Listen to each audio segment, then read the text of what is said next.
Welcome to our channel WB competitive exam preparation. এটি আমাদের September মাসের কারেন্ট অ্যাফেয়ার্স সিরিজের 3 নম্বর ক্লাস। তো এই ক্লাসের মাধ্যমে আমরা একটি মাসের বেস্ট 100টি কারেন্ট অ্যাফেয়ার্সের 20টি প্রশ্ন 5টা পার্টে কমপ্লিট করছি, এবং পরবর্তী মাস অক্টোবর থেকে আমরা বেস্ট 120টি প্রশ্নের 4টে পার্টে করব, এবং প্রতি পার্টে থাকবে 30টি করে প্রশ্ন। তাহলে এই 100টি বা 120টি প্রশ্ন রাখছি, তার কারণ হচ্ছে আমরা অনেক সময় দেখি যে অনেক প্রশ্ন আমরা তৈরি করে গেলাম, কিন্তু পরীক্ষায় যেটা পড়েছে সেটাও আমাদের করে যাওয়া থেকে এসেছে, কিন্তু সঠিক উত্তর আমাদের কিন্তু মনে পড়ছে না। তো তার চাইতে আমরা বেস্ট 100 থেকে 150টির মধ্যে বাছাই করা প্রশ্ন করে যাব, যাতে সেখান থেকে প্রশ্ন পড়লে আমাদের নাম্বারটা না ছাড়া যায়। এবং আমি দেখেছি প্রতি মাসের 100 থেকে 150টি কারেন্ট অ্যাফেয়ার্স করে গেলে তার অনেক প্রশ্নই আমরা হুবাহু পরীক্ষাতে কমন পাই। তো চলো শুরু করা যাক। আজকের প্রথম প্রশ্ন, কোল্ড ওয়ারের পর স্টেডফেস্ট ডিফেন্ডার নামক এক্সারসাইজ সংগঠিত করল কোন organisation? A NATO, B UNESCO, C WTO, D ILO. তো কোল্ড ওয়ারের পর স্টেডফেস্ট ডিফেন্ডার এই এক্সারসাইজটা করেছে অপশন এ নাটো। তো নাটো পুরো নাম কি? নাটোর পুরো নাম হচ্ছে নর্থ অ্যাটলান্টিক ট্রিটি অর্গানাইজেশন। এটা গঠিত হয়েছে 1949 সালে ওয়াশিংটন ডিসি, আমেরিকাতে। আর এর হেডকোয়ার্টার হচ্ছে ব্রাসেলস, বেলজিয়াম। আর বাকি অপশনগুলো এই ক্লাসে ডিসকাস করছি না, এবং পরবর্তী সময়ে আমরা করব। পরের প্রশ্ন, সম্প্রতি ভারত কোন দেশের বৃহত্তম রপ্তানিকারক অংশীদার হয়ে উঠেছে? এ জাপান, বি চীন, সি শ্রীলঙ্কা, ডি বাংলাদেশ। তো ভারত বিশ্বের বৃহত্তম রপ্তানিকারক অংশীদার হয়ে উঠেছে ভারতের সাথে বাংলাদেশের। অপশন ডি হবে সঠিক উত্তর। পরের প্রশ্ন, হিন্দি দিবস প্রতি বছর কত তারিখে পালন করা হয়? A 14 September, B 11 September, C 12 September, D 14 September. আমাদের যে জাতীয় হিন্দি দিবস বা যদি বলে যে জাতীয় হিন্দি দিবস, সেটা হবে 14 সেপ্টেম্বর। আরেকটা রয়েছে ইন্টারন্যাশনাল হিন্দি ডে, এটা কিন্তু 10ই জানুয়ারি, 10th জানুয়ারি। এ দুটোই কিন্তু খুব ইম্পর্টেন্ট। ন্যাশনাল হিন্দি ডে হচ্ছে 14 সেপ্টেম্বর, আর ইন্টারন্যাশনাল হিন্দি ডে হচ্ছে 10ই জানুয়ারি। দুটোই মনে রাখবে। পরের প্রশ্ন, ড্যানিয়েল নামক শক্তিশালী ঝড়টি কোন দেশে সংঘটিত হয়েছে? এ ফিলিপিন্স, বি ইন্দোনেশিয়া, সি পূর্ব লিবিয়া, ডি তুর্কি। তো ড্যানিয়েল এই যে শক্তিশালী ঝড়টা সংঘটিত হয়েছে পূর্ব লিবিয়া। অপশন সি হবে সঠিক উত্তর। পরের প্রশ্ন, মব লিঞ্চিং ভিকটিম ক্ষতিপূরণ প্রকল্প 2023 অনুমোদন করলো কোন রাজ্য? A Delhi, B Madhya Pradesh, C Haryana, D Bihar. Mob lynching victim মানে কি? কেউ হয়তো চুরি করে ধরা পড়লো, সেখানে জনগণের হাতে পড়লে কি হয়, খুব রাম ধোলাই দেয়, সেক্ষেত্রে কি হলো, সে আহত হলো, বা সে অনেক ক্ষেত্রে সে মারা যায়। বা কোনো গাড়ি রাস্তায় অ্যাক্সিডেন্ট করলো, দোষটা যারই থাক না কেন, ড্রাইভারকে নামিয়ে এসে তাকে গণধোলাই দেওয়া হয়। অনেক ক্ষেত্রে সে আহত হয়ে হসপিটালে ভর্তি হয়, অনেক ক্ষেত্রে মারা যায়। তো এই যে এই রকম ঘটনার ক্ষেত্রে ভিকটিমদেরকে যে ক্ষতিপূরণ দেওয়া হবে, এটা অনুমোদন করলো কোন রাজ্য? এটা সঠিক উত্তর হবে অপশন বি, মধ্যপ্রদেশ। পরের প্রশ্ন, বরুণা ফেজ 2 সম্প্রতি ইন্ডিয়ান নেভি এবং ফ্রেঞ্চ নেভির মধ্যে সংঘটিত হয়েছে কোথায়? এ আরব সাগর, বি ভারত মহাসাগর, সি কোঙ্কন উপকূল, ডি বঙ্গোপসাগর। এটা সংঘটিত হয়েছে অপশন এ, আরব সাগরে। এই যে বরুণা বা প্যাসেজ, সূর্য কিরণ, নানান রকম এক্সারসাইজের কথা তোমরা এখানে পড়বে। ইন্দ্র, সবগুলো কিন্তু ইম্পর্টেন্ট, আমরা এখানে পরীক্ষাগুলো পড়েও। পরের প্রশ্ন, G20 লিডারশিপ সামিটে কোন মন্ত্রণালয় Bharat the mother of democracy নামক পোর্টালের উন্মোচন করেছেন? এ প্রতিরক্ষা মন্ত্রণালয়, বি পররাষ্ট্র মন্ত্রণালয়, সি সামাজিক ন্যায় বিচার ও ক্ষমতায়ন মন্ত্রণালয়, ডি সংস্কৃতি মন্ত্রণালয়।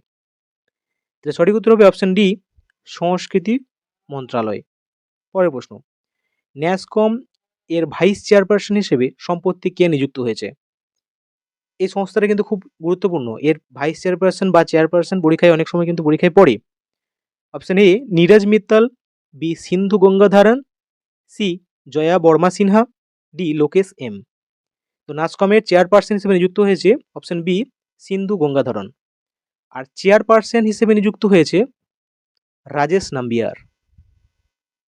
রাজেশ নাম্বিয়ার। পরের প্রশ্ন, ইউএস ওপেন 2023 এর 24 গ্র্যান্ড স্ল্যাম টাইটেলটি কে জিতেছে? খুব ইম্পর্টেন্ট প্রশ্ন। ইউএস ওপেন 2023 এর 24th grand slam title option A Taylor Fritz, option B Alexander Zverev, option C Daniil Medvedev, D Novak Djokovic. তো সঠিক উত্তর হবে অপশন ডি নোভাক জোকোভিক। পরের প্রশ্ন, কালাইগনার মাগালির উড়িমাই থোগাই থিট্টাম নামক প্রকল্পটি লঞ্চ করলো ড্যাশ সরকার মহিলাদের মাসিক সাহায্য করার জন্য? A Tamil Nadu, B Telangana, C Karnataka, D Kerala. তো নামটা পড়ে বুঝতে পারছো এটা একটা সাউথ ইন্ডিয়ান ল্যাঙ্গুয়েজ এবং অপশানগুলোও দিয়েছে দেখো সাউথ ইন্ডিয়ান। এটা সঠিক উত্তর হবে অপশান এ তামিলনাড়ু। আর এই যে প্রকল্পটা, এই যে বাংলার লক্ষ্মী ভাণ্ডার প্রকল্প, সেটারই অনুরূপ একটা প্রকল্প। মাসিক কিছু পরিমাণ টাকা মহিলাদেরকে সাহায্য করার জন্য দেওয়া হবে। পরের প্রশ্ন, কোন আমেরিকান শহর 3 সেপ্টেম্বরকে সনাতন ধর্ম দিবস হিসেবে পালন করার ঘোষণা করেছে? সনাতন ধর্ম 3 সেপ্টেম্বরকে। A Louisville, B Chicago, C San Diego, D Philadelphia. সঠিক উত্তর হবে অপশন এ লুইসভিলা। পরের প্রশ্ন, অজিত নিনান সম্প্রতি প্রয়াত হলেন, তিনি কে ছিলেন? এ সাহিত্যিক, বি বাদ্যকার, সি রাজনৈতিক কার্টুনিস্ট, ডি সঙ্গীতজ্ঞ। তো অজিত নিনান ছিলেন একজন রাজনৈতিক কার্টুনিস্ট। ভারতের বিখ্যাত কিছু কার্টুনিস্ট হলেন আর কে লক্ষ্মণ, কে শঙ্কর পিল্লাই, আর বর্তমান সময়ের সতীশ আচারিয়া। নামগুলো ভীষণ গুরুত্বপূর্ণ। পরের প্রশ্ন, জন্মাষ্টমী উপলক্ষে দহি হান্ডি ফেস্টিভ্যালের আয়োজন করলো কোন রাজ্য? A Kerala, B Maharashtra, C Gujarat, D Rajasthan. Dahi Handi একটা ফেস্টিভ্যাল তোমরা অনেক বলিউডের সিনেমাতে দেখে থাকবে। দহি হান্ডি ফেস্টিভ্যালের আয়োজন করলো মহারাষ্ট্র। অপশন বি হবে সঠিক উত্তর। পরের প্রশ্ন, association of investment bankers of India এর চেয়ারম্যান পদে সম্প্রতি নিযুক্ত হলেন কে? এ মালেস্বামী আন্নাদুরাই, বি নীরজ মিত্তাল, সি মহাবীর লোনাথ, ডি শ্যামসুন্দর গুপ্তা। এই যে association of investment bankers of ইন্ডিয়ার চেয়ারম্যান পদে নিযুক্ত হলেন অপশন সি মহাবীর লুনাওয়াত।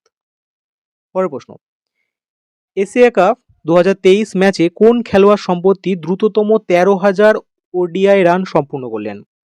এ Shubman Gill, B Rohit Sharma, C Hardik Pandya, D Virat Kohli. এটাও খুব গুরুত্বপূর্ণ প্রশ্ন। এটা সঠিক উত্তর হবে অপশন ডি বিরাট কোহলি। পরের প্রশ্ন, বাঙ্গুস ভ্যালি ফেস্টিভ্যাল কোথায় অনুষ্ঠিত হলো? A Lakshadweep, B Jammu Kashmir, C Assam, D Telangana. এই যে বাঙ্গুস ভ্যালি ফেস্টিভ্যাল এটা আয়োজিত হয়েছে অপশন ডি জম্মু কাশ্মীর। তো জম্মু কাশ্মীর বর্তমান লেফটেন্যান্ট গভর্নর কে আছে? মনোজ সিনহা। আর দুটো গুরুত্বপূর্ণ ফেস্টিভ্যাল হচ্ছে, একটা হচ্ছে হর্নবিল ফেস্টিভ্যাল যেটা নাগাল্যান্ডে হয়, আর একটা পোঙ্গল যেটা তামিলনাড়ুতে হয়। পরের প্রশ্ন, হিমালয় দিবস প্রতি বছর কত তারিখে পালন করা হয়? A 9 September, B 12 September, C 8 September, D 10 September.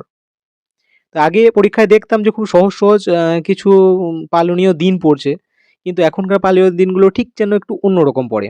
আগে যেমন বিশ্ব পরিবেশ দিবস বা শিক্ষক দিবস বা আনুষঙ্গিক ওজন দিবস, কিন্তু এখন একটু কঠিন পড়ে। এই হিমালয় দিবস পালন করা হয় অপশন এ 9 সেপ্টেম্বর।